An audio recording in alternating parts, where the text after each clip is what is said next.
Bom, condições de contorno, outra coisa muito importante num problema de mecânica dos fluidos. Aqui eu só vou dar uma palhinha e falar as coisas mais importantes, tá? O que acontece? Ó? Tem três tipos principais de condição de contorno. É variável prescrita, a variável prescrita, né? Tem um errinho aqui, mas vai ficar. Variável prescrita, derivada prescrita e mista. Tá? Aqui tem os nomes que os matemáticos gostam, né? Dirichlet, Newman. Eu esqueci de botar, tem um nome para esse cara aqui, mas eu esqueci de botar aqui, né? Essas são as principais condições de contorno. Mas professor, meu solver lá tem 35 mil possibilidades. Tem, mas é que de uma eles fazem muitas. Ó. Aqui, por exemplo, variável prescrita. Tu pode ter temperatura prescrita, pressão prescrita, velocidade prescrita, sei lá, um monte de coisa prescrita na entrada ou na saída. Tudo isso é variável prescrita. Quando tu pega a variável que tu está resolvendo e tu especifica ela na fronteira, isso é variável prescrita. Tá? Derivada é quando tu tem uma derivada dessa variável na fronteira. Tá?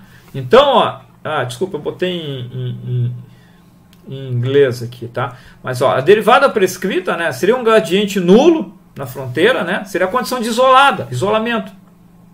É a derivada prescrita, né? Tu tem um gradiente dessa temperatura igual a zero na fronteira, ela está isolada.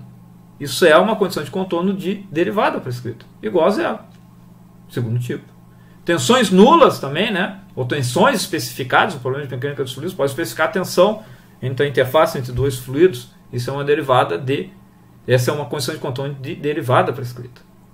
Simetria é uma condição de derivada prescrita. Também diz que a variável não muda em relação ao que está chegando na fronteira.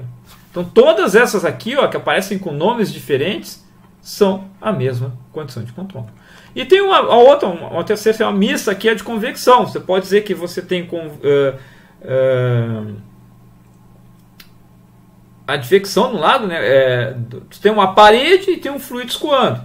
Então você tem condição na parede e tem convecção fora da parede, né? Então é uma condição mista, na verdade. Eu vou mostrar a formulação depois para vocês.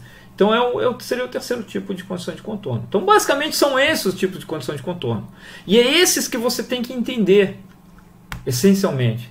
Depende, às vezes problemas específicos vocês vão ter que aprender outras coisas, né? Mas de uma forma geral é o que precisa ser aprendido. E por favor, não confundir com a condição de contorno, não confundir a condição de contorno com o nome usado pelo solver. Cada solver usa um nome diferente para essas coisas. Eu até bati um pouco a cabeça aqui, ó. Esse zero gradiente é um nome usado no OpenFOAM lá, né?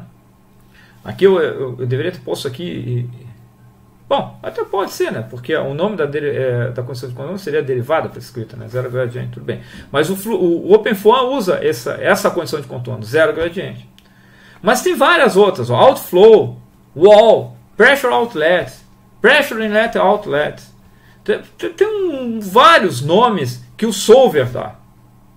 Mas isso não, tu não pode usar isso no texto de vocês lá do TCC ou da dissertação de vocês lá.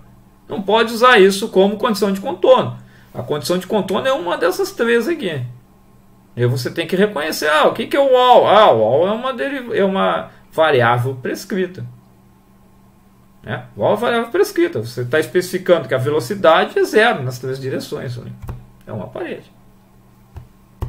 Então tem que saber, tem que entender isso. A física é o mais importante, tá? E para concluir, condições iniciais. O que é condição inicial? Não tem solução numérica sem dar um campo inicial. Mas eu só quero regime permanente. Não importa, você vai ter que dar um campo inicial. Tá? Sempre tem. Os problemas são sempre iterativos, eles precisam de um chute inicial. Professor, mas eu uso Fluent há anos e nunca especifiquei isso. Você nunca percebeu que especificava isso.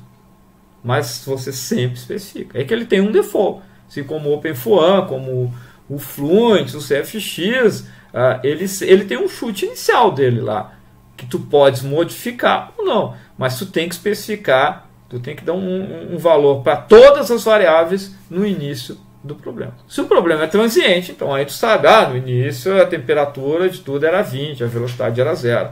Aí tu vai ter que te preocupar com isso, mas Já vi muita gente que está preocupado só com a condição de regime permanente e achar que não precisa especificar a condição inicial, né?